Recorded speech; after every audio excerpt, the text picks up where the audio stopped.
Hey, Alan Seaborn here, and I want to tell you about something that I'm guessing you might have a little bit of resistance to when you hear it the first time. And the reason I'm thinking that is because I know that I did.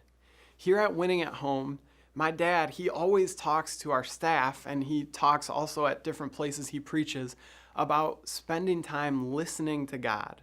In addition to reading scripture and praying, to actually wait on him and listen to allow God to say something back to us.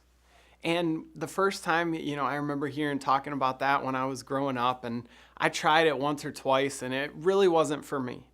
So I just kind of moved on from it, even though in the back of my head I knew that it would be a good discipline. It would be something that I should be practicing in my life. And finally, in the past 4, 5, 6 months, I've started listening. I've started building that in to my daily routine, spending time listening to God. And what I do, this was the part that was really, I fought back hard against this. So what I do is I take my phone and I actually put it on airplane mode.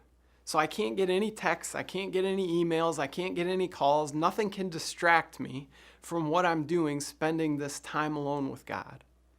And right now you might be going, why? I don't have that time, I can't take that time, I can't get away and do something. But we can all find 5 minutes, 10 minutes. If before we drive away from work, we sit and we wait in our car and we just spend some quiet time alone with God, we can all find that little 5 or 10 minute window. But what I've found as I've done this wasn't day 1, day 2, day 3. Those days it was work, it was discipline, it was building this new routine into my life. But as this became a normal thing, what I found was God was using that time with just he and I to show me some stuff, and I made some phone calls and some apologies to people that something happened between me and them years ago that I didn't even remember anymore. And God kind of slowly brought this to my mind, making it right with some people. I had some other conversations kind of coming clean about some things that have been going on inside that I didn't want to deal with.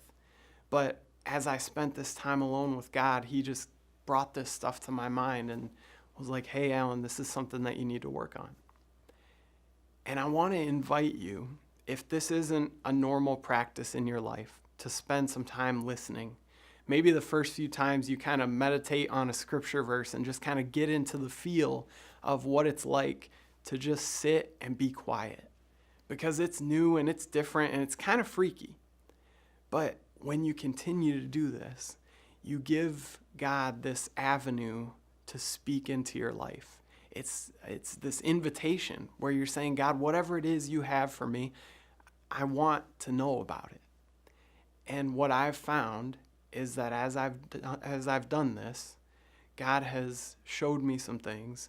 God has helped me to start growing in ways that I never imagined. And it takes work, it takes sacrifice, but I think if you do it, you'll find the same to be true. I'm Alan, and that's one of the ways that I'm winning at home.